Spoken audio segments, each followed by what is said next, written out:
Good day, I'm Darryl Woodhouse, creator of the Lifebreak Effect and Business Scale-Up Coach.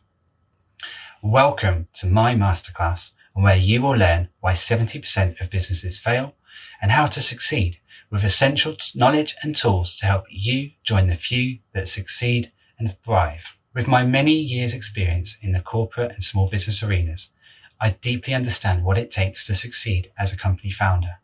I have scaled up my own business, and through my one-to-one and group programs, I have mentored many others to successfully transition from startup entrepreneurs into established scale-up CEOs. Let me be clear, unless you are one of the few that gets very lucky, building a business is not easy. It's not for the faint-hearted. However, it rarely requires genius or complex rocket science.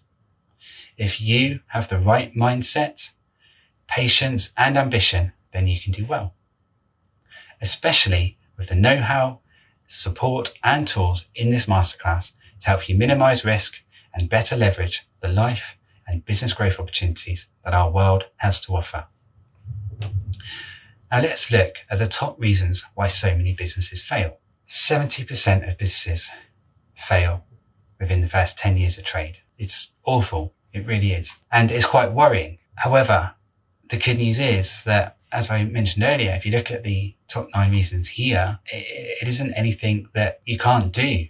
As long as you get the right support, the right advice, if you do your research, you do your homework, and then if you have the right focus and self-discipline, then you can do this. You can ensure your business is one of the 30% that succeeds. Now, there's a question here that I would like you to ask yourself during the masterclass and after the masterclass, when you follow up with what you learned, when you follow up with implementing the new knowledge that I'm going to give you. And the question is, it's on the lines of this. Looking at any one of these 9 reasons, what can I do to ensure that my business has this covered? What can I do to ensure that my business planning is effective, where I am confident in the goals and the actions I've planned? I'm confident that I've created the environment to implement that planning, to implement the actions, to focus, to make the changes, to be proactive about my own destiny. Another example, lackluster marketing and branding. Let's adapt that question to that. How can I ensure my business has great marketing and great branding to increase my chance of success, to give me the best possible chance of succeeding in my business? One more example. Let's go with staffing issues. Thinking about what potential staffing issues could come up for me in the first year or the first couple of years. What can I do to help minimize the chances of staffing issues or minimizing the impact of staffing issues? How can I create an environment where there won't be staffing issues? That's the question, or the vein of the question. You need to tailor it for each of the 9 reasons businesses fail. And you need to tailor it to your business, because every single business is unique. The challenges will be different. There's so many factors. Every business is made up of different individuals. Every product, every service is slightly different. The ideal client is different for every business. The location is different for every business. So just factor that in. There isn't a one size fits all. But you have the gift. You have the gift of this masterclass. You have the gift of your own mindset, your own brain, your own intelligence to get this right. Okay. So when you're doing your planning, these 9 reasons why businesses fail, just make sure you've got each one of them covered. Not just once. Don't just do this and then forget about it. You've got to stick with it consistently. And remember that a trading environment can change from one year or even one quarter to the next. COVID pandemic is a great example. Very few saw that coming. It's a good example, actually, COVID, of how, so many businesses had great plans before that, but they hadn't forecasted COVID, quite understandably. And then they had to adapt. So plans even that we set in my business 2-3 months before COVID affected us, plans that we had made for growth before we even knew about COVID, they had to be literally ripped up, and we had to start from scratch when COVID hit, because we didn't predict that stuff.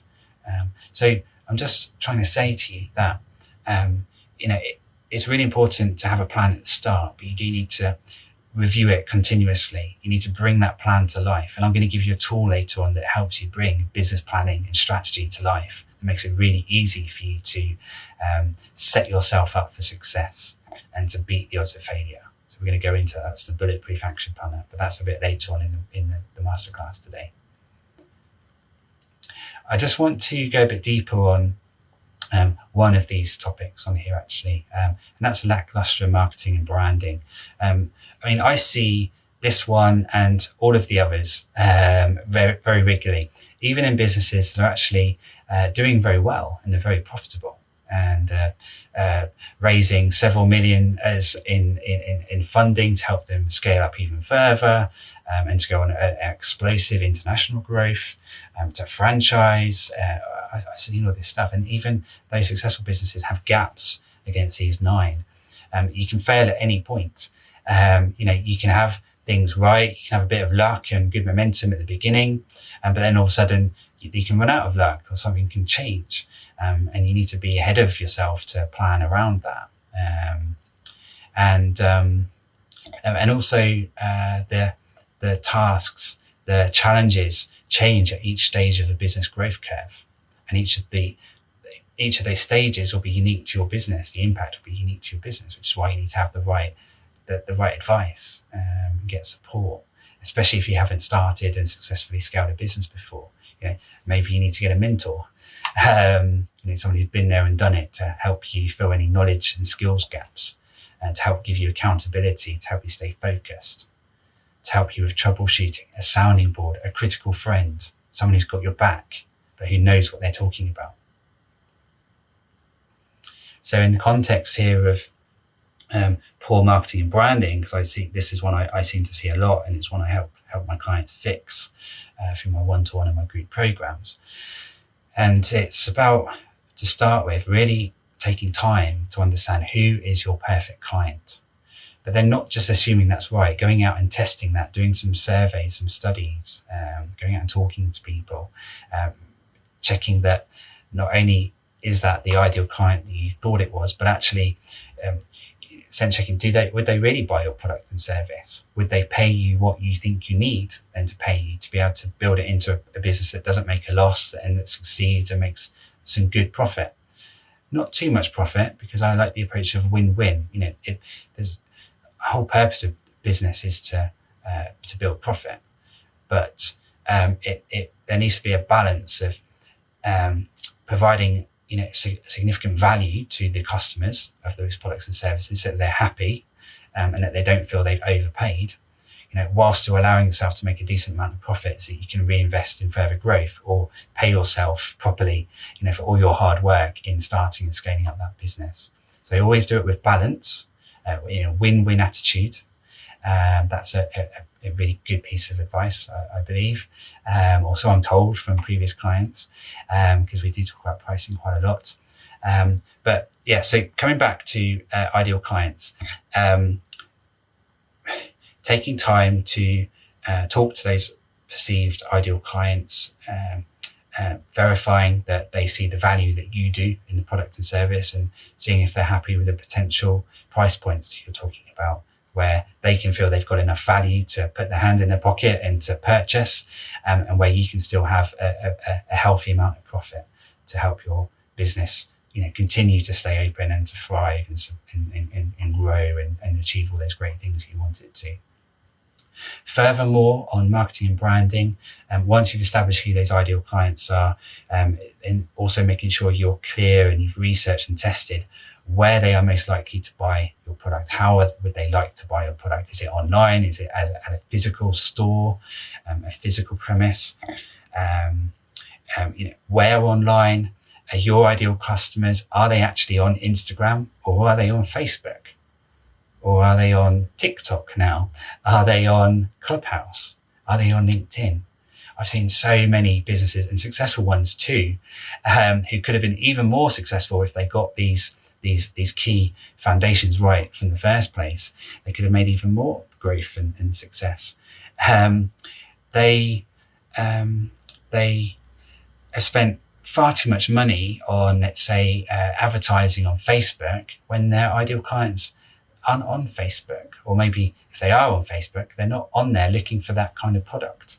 So that you spend that money in the wrong place. There's all these little things, but they add up, and they're really big and common things that entrepreneurs and even the more successful ones get this wrong. So again, do your homework, do your research, test things on a small scale, do lots of pilots, test that something works on a small scale, or find out that it fails sooner before you spend thousands and hundreds of thousands, and then move to then spending more on the aspects of that marketing campaign or that brand messaging that really worked, and get ahead quicker. Get ahead with more efficiency, cost efficiency, time efficiency, resource efficiency. So that's just one there as well. And I wanted to go deeper on just one example, and hopefully just talking through that one example, that will give you enough kind of confidence and knowledge on how you can talk through with yourself on the other top 9 reasons why most businesses fail. Now we're going to go into another little, tool, process, mindset even, that I want to give you. And this is what I call my life work effect. The life work effect is a state or condition of living and a way of working that enables you to have a much happier life, and whilst growing your business performance, growing your success at work at the same time. And it's about having a balance of the two. Now, there are 4 key pillars of the life work effect, as you can see on the screen. We've got number 1, this is about strategy and planning. Number 2, it's about productivity mastery. Number 3, it's about having a life-work balance and being proactive to maintain it and being disciplined. And number 4 is about well-being and self-care. Now, I've learned from experience that when we approach business with a much more balanced approach across the life work effect, those 4 pillars, we really do live happier and achieve more at work. And I learned the hard way, because I had a big burnout a couple of years ago. I was working long hours, too many days a week for too long, and my body was giving me many signs that I was burning out, that it didn't like it, that I wasn't well, but I kept going, and I was sacrificing family time, my social life, my fitness, my health. I have to treat ongoing medical conditions for the rest of my life as a reminder of where I took it too far and how I got to this bad state of burnout. But the good news is that when I recovered, when I got back to a really good place, I came back after having a white canvas approach to what is the life that I really want to create, and then how do I achieve that life through my business or through my career? How can I make the business a vehicle to give me the life I want? It sounds really simple, but so many businesses kind of skip that life bit and they go straight into, we want to achieve 7 figures revenue this year. We want to achieve 8 figures revenue. And then they just put everything into that. And it's, I kind of understand it because I did it myself. It's kind of partly a bit of ambition, determination. We want to be independent. We want to be successful. We want to prove to the world that we can be a successful business person. And that's great. But, I've since learned, I've been more successful and much happier in my life after my burnout, when I recovered, from having more of a balance.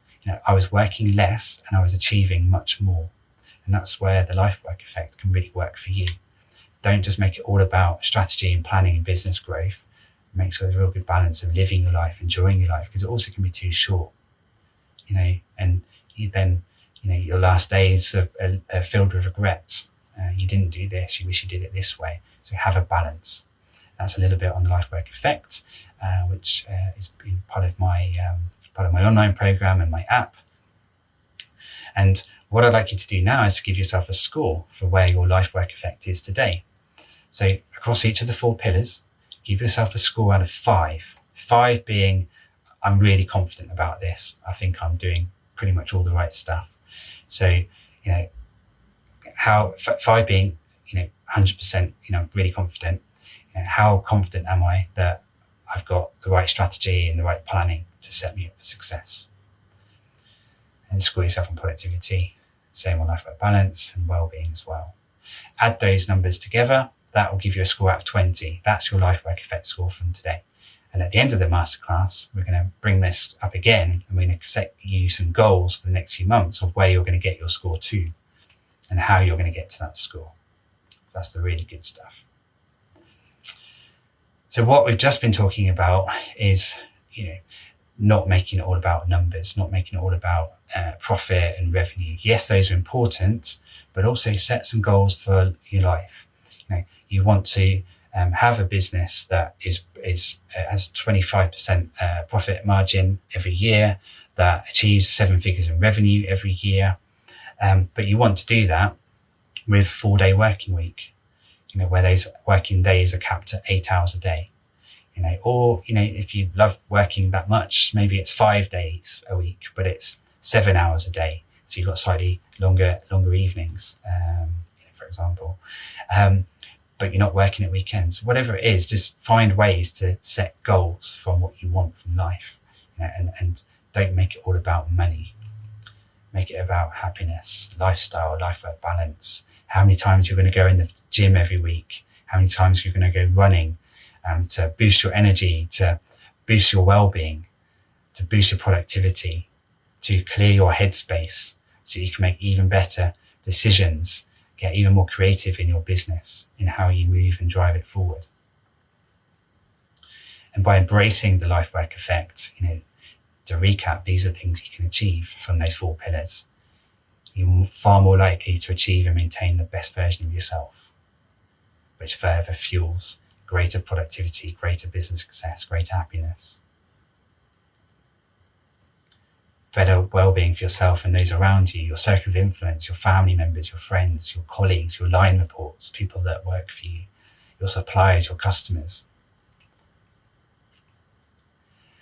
And while you're driving a better life-work balance and well-being, as I said, you're impacting your productivity, you're boosting your energy, so that has an impact on your business. But then furthermore, when you invest in yourself and you upskill in strategy, planning and productivity, that has a further multiplier effect, because not only does it improve your success at work, you get more done in less time, you make more profits, you're more likely to succeed. But all of that stuff further fuels improved well-being, improved happiness and better life-work balance as well. So when you do work on all 4 pillars together, there really is a really powerful multiplier effect. And this is what I've enjoyed over the last few years. And I want you to enjoy this too. Now, really important process for you here. So this process and the Bulletproof Action Planner, which we're going to move on to next, these are 2 core modules from my Life Work Effect program. And they focus very much on strategy and planning. So we're giving you the first pillar of the life work effect. And the good news is, as we kind of alluded earlier, it's not rocket science to get this stuff right. So you've just got to have the right knowledge and framework and tools, and then you've got to have the discipline to stick to it and update it and bring those intentions, bring those plans to life. Focusing on creating the time and the resources to make those things happen. So this is where we talk about wise goals. It's a really, it's very powerful and it really works. And I've gone into, incredibly successful businesses, and they have had a gap in the effectiveness of the goals that they set. And I've given them this framework, and it's really helped them. So I'm really excited to share this with you today, to give you this gift. So there's 4 key aspects of wise goals. Number 1, when you're setting goals, which is your first, probably most important piece of homework and action for this masterclass today, you need to make sure that the goals are welcome by yourself, welcome by other key people who might have a part to play in achieving and working towards the goals. So it could be your other half at home, it could be your family, because they're going to be supporting you in your business endeavors. They're going to be being patient. They're going to be there for you. They're going to pick you up on the tough days. They're going to champion you and cheer you on. They're going to celebrate with you when you have the really good days and the big wins. But also, at work, is it a business partner? Is it key members of staff? Key suppliers? Maybe these are all key stakeholders, key people that you should involve in the process of setting the goals, so that you've also got a sounding board, but so that all the key people who have some part to play can all agree on this plan and can agree and support these goals and get behind them in unison. And that's a very powerful place to be. So number one, your goals need to be welcomed by other important people. Number two is about insight. The goals that you set, what insights can you gain from these goals? What insights can you monitor and track to help measure when you've achieved those goals or exceeded them, but also to track how you're progressing towards them? So an example of having wise goals that are strong on insight, it's having some sort of number involved. So for example, this year, before the end of the year, we want to have achieved 1 million in sales revenue. 1 million in sales revenue above the million that we did last year. So we're looking to double our revenue growth, and we're looking to do that before the end of this year.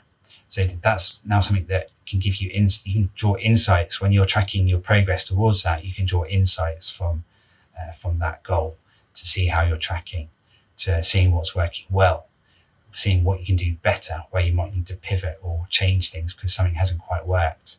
But doing that during the year rather than at the end of the year to then find out that you fell short. It's why we say that goals and planning needs to be done regularly. You need to bring it to life. The S in WISE is it sensible? Is it realistic? Can you really do this? Can you achieve it? Don't set yourself up to fail and set something too stretching.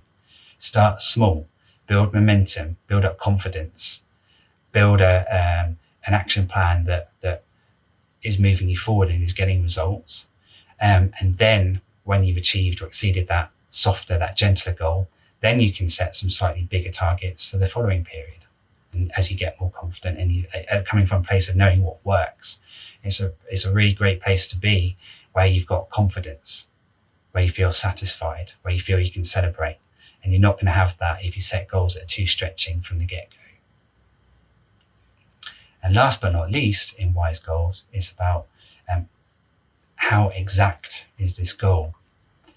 And it's about making sure that we're being really clear about what we want to achieve, very specific, and also that there's a clear date involved, a clear end point to this goal, so that we can really focus on that end goal, that end time frame, and then we can then create the plans and the activities required to give us every possible chance of achieving or exceeding the WISE goal. So this is why WISE goals is so important to business planning. If you've got to get the goals right first, and then you can create the bulletproof action plan required to make the goals become a reality. But you've got to get the WISE goals right first. I cannot stress that enough. Too many people rush that or just don't do it properly.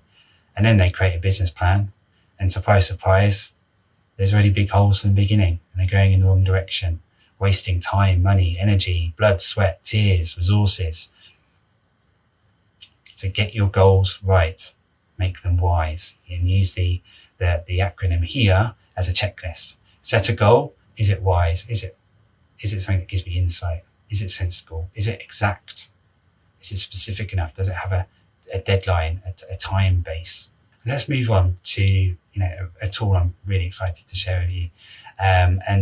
Just to build up to that, the Bulletproof Action Planner is all about taking those WISE goals and then creating a plan, a plan that you can be confident in, a plan that minimizes wasted spending, wasted time, wasted energy, and minimizes risk and maximizes success.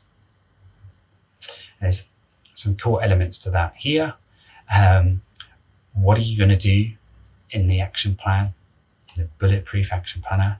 When is it going to happen? What hours required? What will the results look like? What risks could get in the way, could derail our activities, our efforts? What help and support do we need?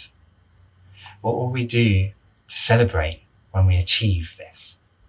Give us something to focus on, something visual, something to enjoy, to reward ourselves from all that hard work. And then, very importantly and crucially, you need to then track your progress towards the WISE goals, progress in implementing the bulletproof action plan.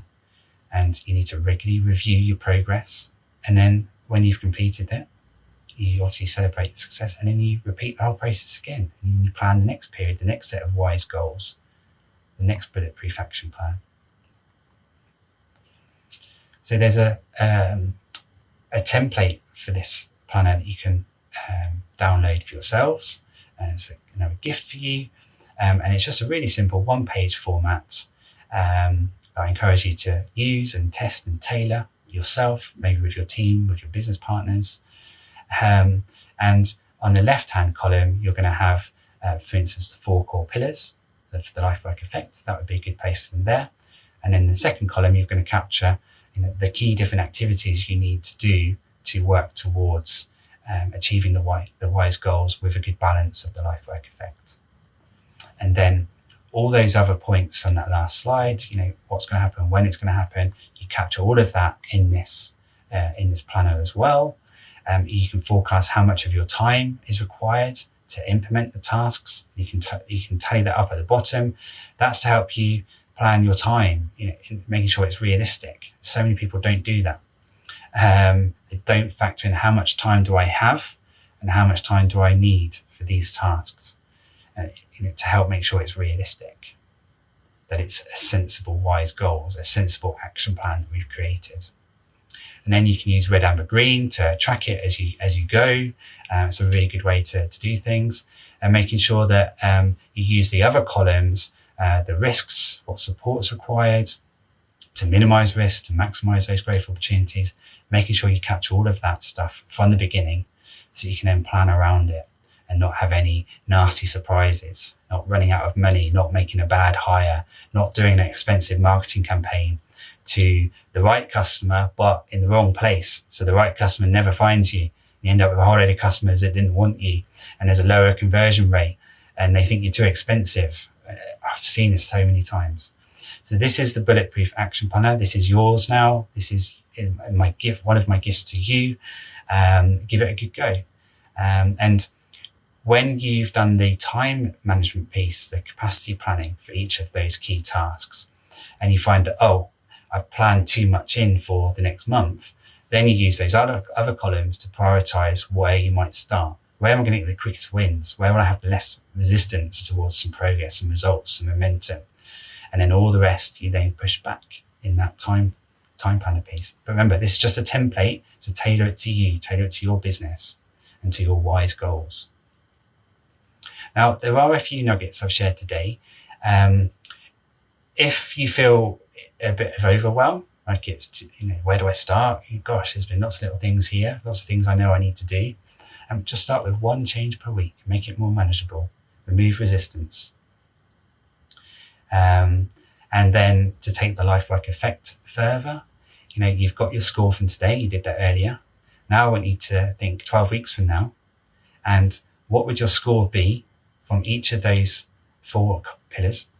What would your score be if you made one change per week using the life work effect concept, the WISE goals, using your Bulletproof Action Planner, using what you've learned about why businesses fail and how you can succeed? And then that gives you a focus point. That gives you some WISE goals. My LWE score was 12 earlier today.